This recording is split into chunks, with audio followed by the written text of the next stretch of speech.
మీ ఎలాంటి వ్యాపార ప్రకటనలకైనా వెంటనే మా ఛానల్ సంప్రదించండి. నమస్తే. ప్రస్తుతం మన స్టూడియోలో ప్రముఖ ఆధ్యాత్మికవేత్త దైవాజ్ఞ బ్రహ్మశ్రీ వీరాపురం సుబ్రహ్మణ్య స్వామి గారు మనతో ఉన్నారు. సో గురుగారితో మాట్లాడేద్దాం. నమస్కారం గురుగారు. శుభాశీస్సులు అండి. గురుగారు, సెప్టెంబర్ మాసం విశేషంగా మిథున రాశి వారికి ఈ మాసం ఎలా కలిసి రాబోతుంది? చంద్రగ్రహణం కూడా ఉంది. దీని తాలూకు ఇంపాక్ట్ ఎంతవరకు ఉంటుంది? ఓవరాల్గా ఎలాంటి జాగ్రత్తలు తీసుకోవాలి?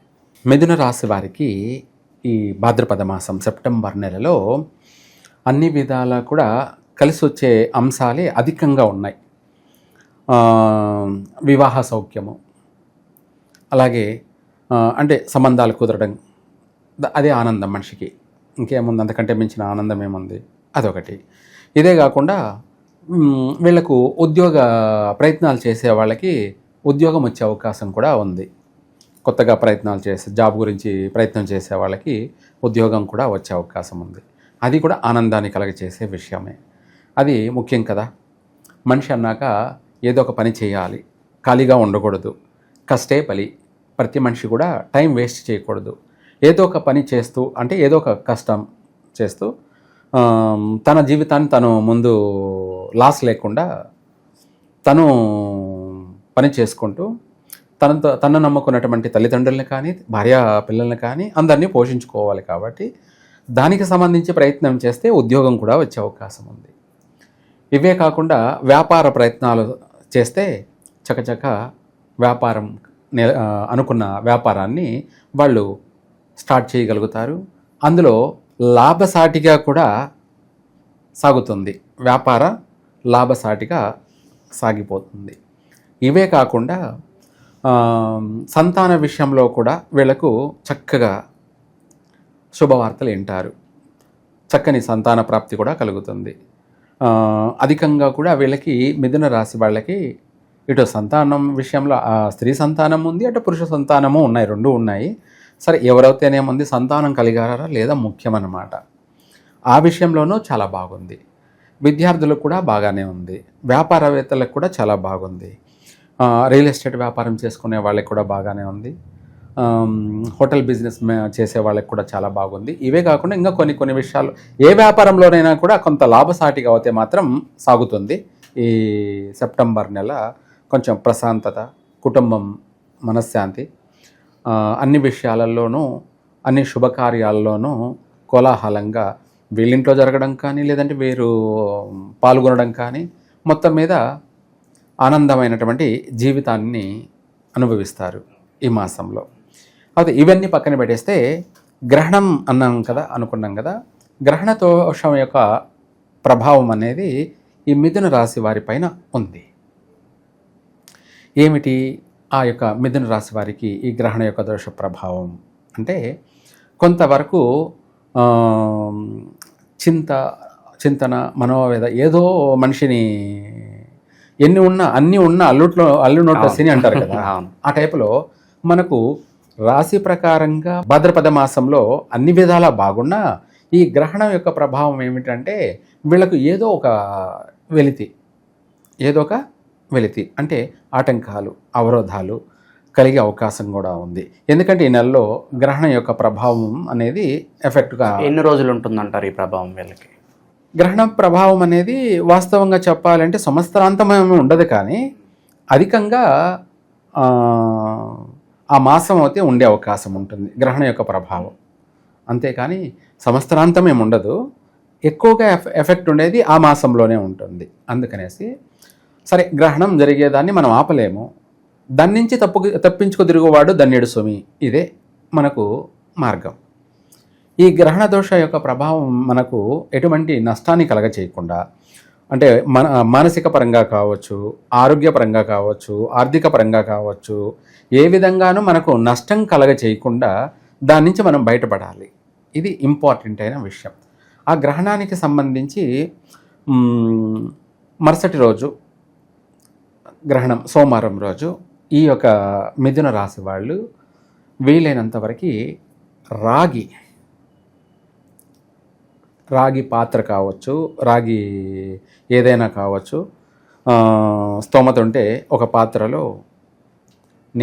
ఆవు నెయ్యి వేసి ఇటు రాగి అటు నెయ్యి కలిపి దానం చేయాలి. అది కూడా రాహుకాల సమయంలోనే. ఉదయం వచ్చేసి 7 తర్వాత 9 లోపు సోమవారం రోజున ఈ రాగిని నెయ్యితో కూడుకొని దానం చేసినట్టు అయితే వాళ్ళకి, ఆ పండితులకి, వీళ్లకు విశేషమైనటువంటి రాజయోగం కలిగే అవకాశమే ఉంది.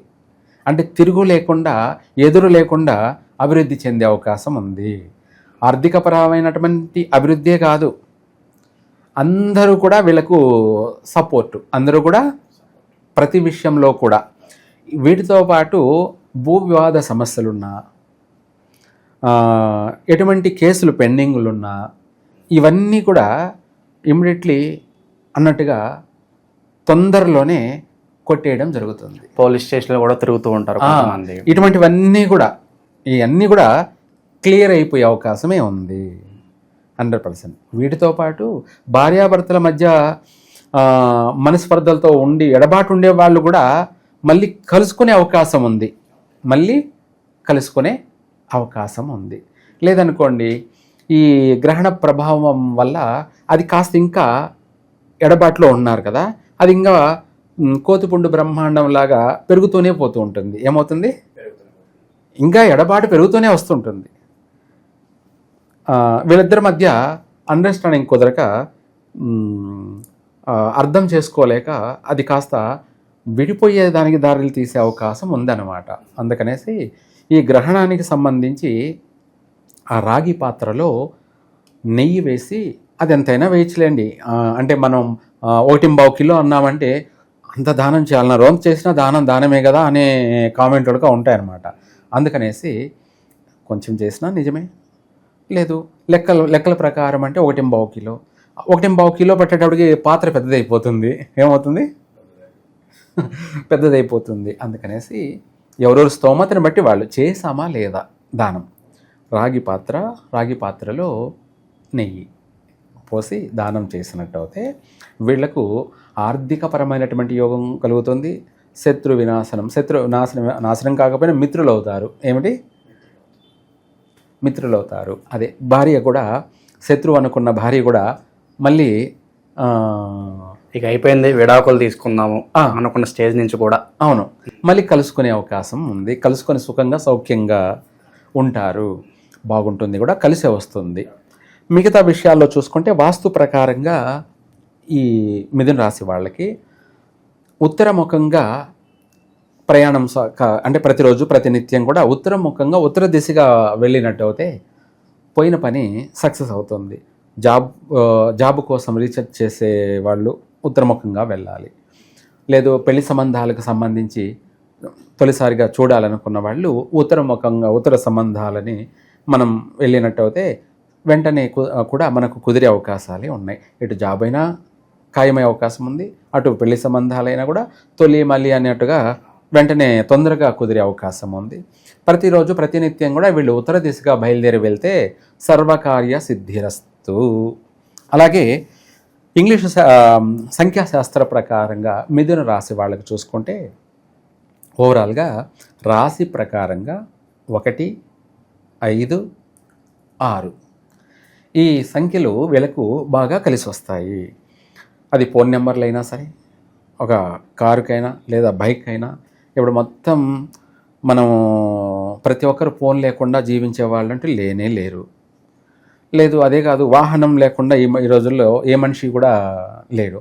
ఒకప్పుడు కొన్ని కోట్ల సంవత్సరాల కిందంటే వాహనం అంటే పరమేశ్వరుడికి నందీశ్వరుడు, అలాగే మహావిష్ణువుకి గరుడు, ఇలా చెప్పుకుంటూ పోతుంటే ప్రతి ఒక్కరికి వాహనం. ఇప్పుడు ప్రతి ఒక్కరికి వాహనం, అప్పుడు రేర్ అన్నమాట. అలా మనం వాడే వాహనం కూడా మనకు కలిసి రావాలంటే దానిపైన ఉన్నటువంటి నెంబర్లు కూడా మనం కాస్త చూసుకోవాలి. అన్నీ కూడా ప్రతిదీ కూడా పాటించినప్పుడే మనకు దానివల్ల విశేషంగా కలిసి వస్తుంది. విశేషంగా 100%. కొంతమంది నేను ఈ కారు కొన్న తర్వాత నాకు బాగా కలిసి వచ్చింది అని కూడా చెప్పుకుంటారు. వాహనం అంటే మామూలు విషయం కాదు. అలాగే ఈ వాహనం కొన్న తర్వాత అంతా మొత్తం లాస్ అయిపోయాను, నష్టపోయాను అని కూడా చెప్పుకుంటుంటారు. దానికి అనేక కారణాలు. దానికి ఏదైతేనేముంది, నష్టమేగా. అందుకనేసి ఆ నష్టపోకూడదు అన్నదానికే మనం ఇచ్చే సలహా. బాగుండండి, బాగుపడండి అన్నది మాత్రమే మెయిన్ ఉద్దేశం. సో ఓవరాల్గా సెప్టెంబర్లో ఈ రాశి వాళ్ళందరికీ కూడా ఏ విధంగా ఉంటుంది, ఎలాంటి జాగ్రత్తలు తీసుకోవాలి, చాలా బాగా వివరించారు. ధన్యవాదాలు గురుగారు. సర్వే జన సుఖినో భవంతు.